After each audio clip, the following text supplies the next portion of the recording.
गुरु रूपी साध संगत के चरणों में प्रणाम। अनुराग सागर भाग 10वां।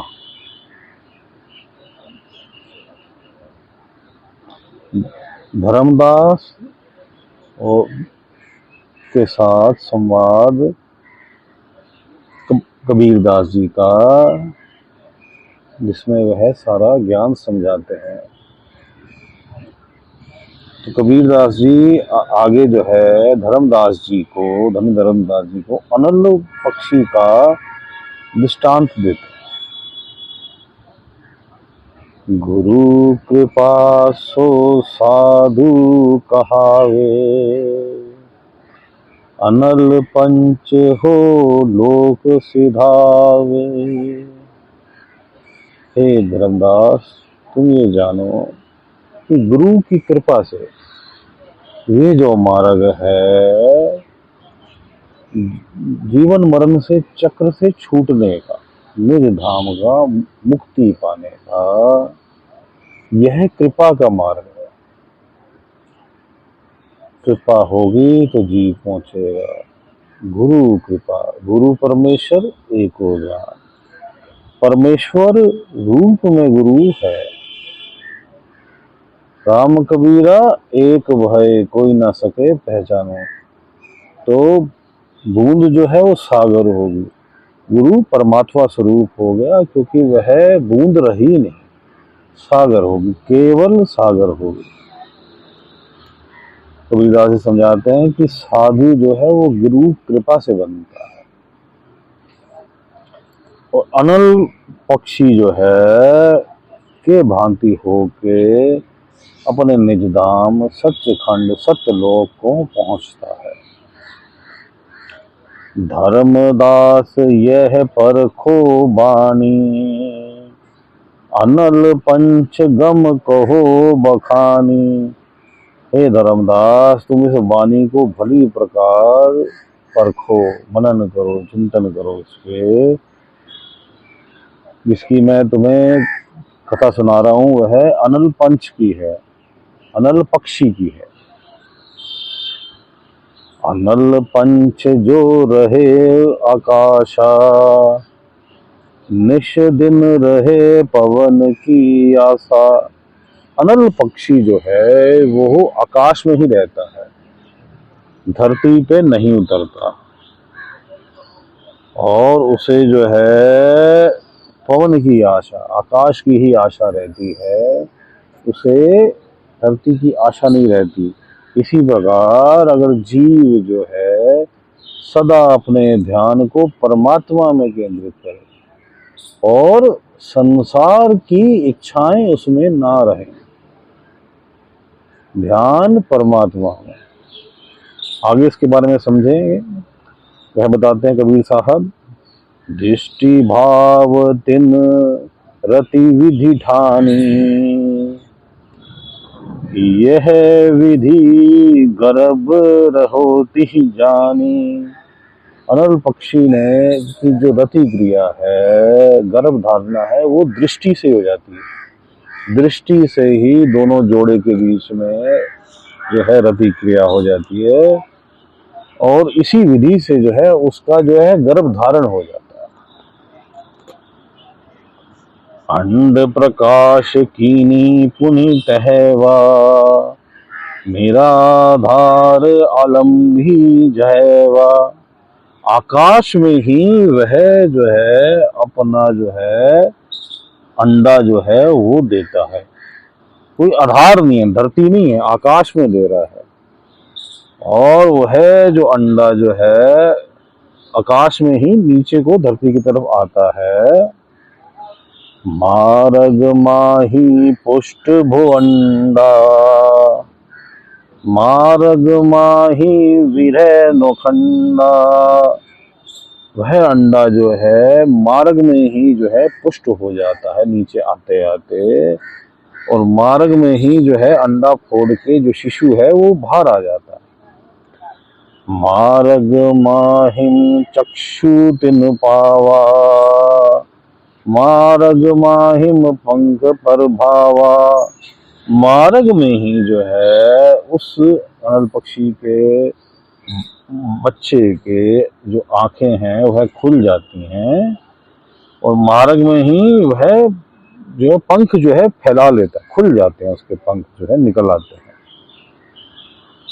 मही ढिंग आवा सुधि भई ताही, इहम मोर आश्रम नाही आही। फिर जब वह नीचे धरती पे आ रहा होता है तो अनल पक्षी के बालक के बच्चे अनल पक्षी के सुध आती है कि भाई ये मेरा लोक नहीं है, मेरा निज आश्रम जो है वो यह नहीं है। जब वह सुध आ जाती है तो क्या करता है, सुरत संहार चले पुन तावा, मात पिता को आश्रम झावा। वे अपनी सूरत संभाल के, पुनः सूरत संभाल के वापसी अपने माता पिता के लोक की तरफ चल रहा है। अर्थात अनल पक्षी का बच्चा भी जो है वह भी धरती को नहीं छूता, उससे पहले ही मार्ग में ही जो है वो अपनी सूरत संभाल के अपने माता पिता की तरफ चल देता है, माता पिता की तरफ चल देता है। अनल पंचित ही लेन न आवे, उल्ट चीन निज घर सिधावे ही सिधावे। अनल पंछी को उसके माता पिता लेने नहीं आते, और उल्टा जो है वह निज घर जो है स्वयं जो है बालक की बच्चा ही जो उनका होता है अपना होश संभाल के, अपना चित्त जो संभाल के, और वह जो है पुनः अपने माता पिता की तरफ चल जाता है। जिससे हमें ज्ञान मिलता है कि आत्मा जो है जिस प्रकार अनल पक्षी का बच्चा भी जो है वो है धरती को नहीं छूता, इसी प्रकार जीव भी प्रतन करे इस धरती, इस संसार, इसमें जो काल का खेल रचा हुआ है, जो उसने रचा हुआ है उसमें ना फंसे, अपने आप को ना छुए, इसको मन को परमात्मा में लीन कर ले और संसार से अलग कर ले, संसार को ना छुए मन उसका। आगे वह बताते हैं, बहु पंछी जग माही रहा वो, अनल पंच सम नहीं कहा वो। ये धनी धर्मदास, इस संसार में बहुत प्रकार के पंछी रहते हैं, लेकिन अनल पंछी की तरह कोई नहीं है, उसके समान कोई नहीं, उसका मुकाबला कोई नहीं कर सकता। अनल पंच जस पंछी माही, अस विरले जीव नाम समाही। जैसे अनल पक्षी जो है वह सदैव कामना जो है आकाश की करता है, इस धरती को छूता भी नहीं, वैसे ही साधु जो है अनल पक्षी की तरह हो जाए। वो उसका मन जो है संसार की वासना को, संसार की इच्छाओं को, संसार की कामनाओं को ना छुए, केवल आशा जो है वो क्या करता है, अनल पंछी पवन की करता है, जीव जो है परमात्मा की आशा करता है। इस प्रकार हो जावे, जैसे अनल पक्षी होता है, जीव जो है साधु को चाहिए वो उसकी तरह हो जाए।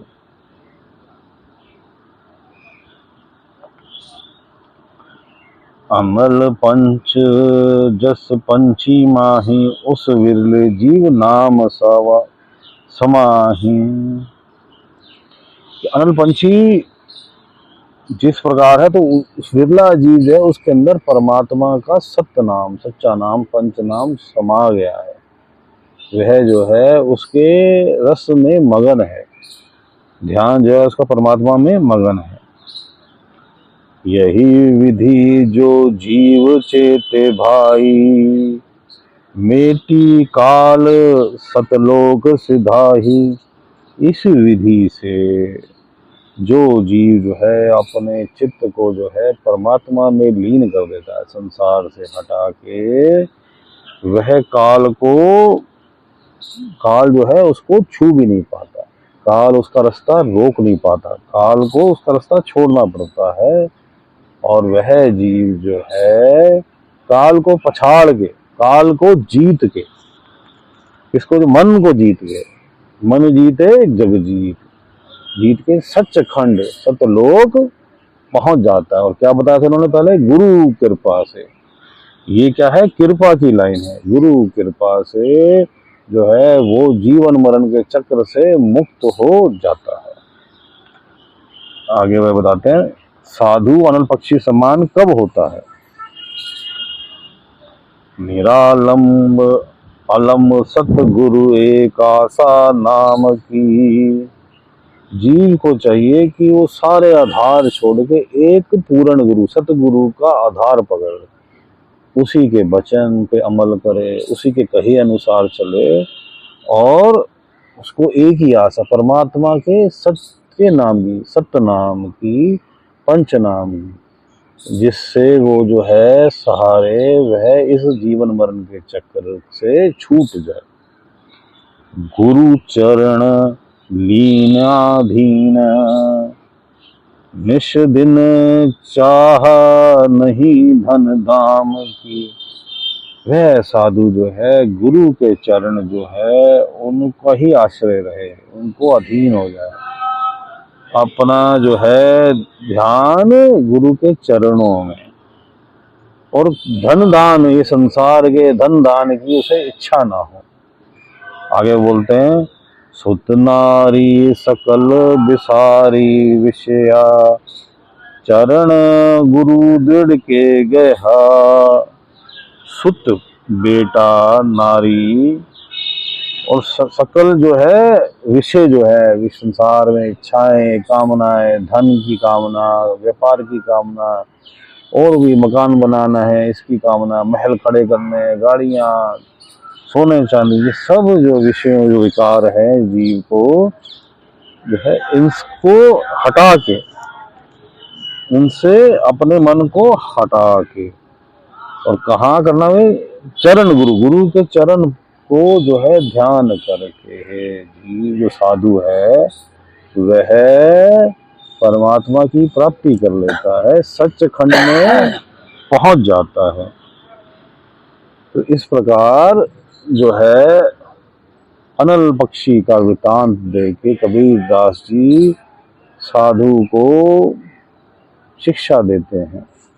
अब हम मेडिटेशन बैठते हैं, ध्यान परमात्मा में, तीसरे तिल में, थर्ड आई सेंटर, और हमारा मन जो है वह परमात्मा में, छठे चक्र तीसरे तिल में, दोनों आंखों के बीच में पीछे करके।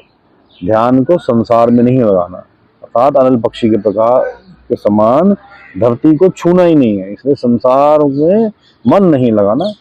सिर्फ शरीर रूप में है जीव मौजूद, मन कहाँ, परमात्मा में, पवन की आशा, आकाश की आशा, जीव को परमात्मा की आशा।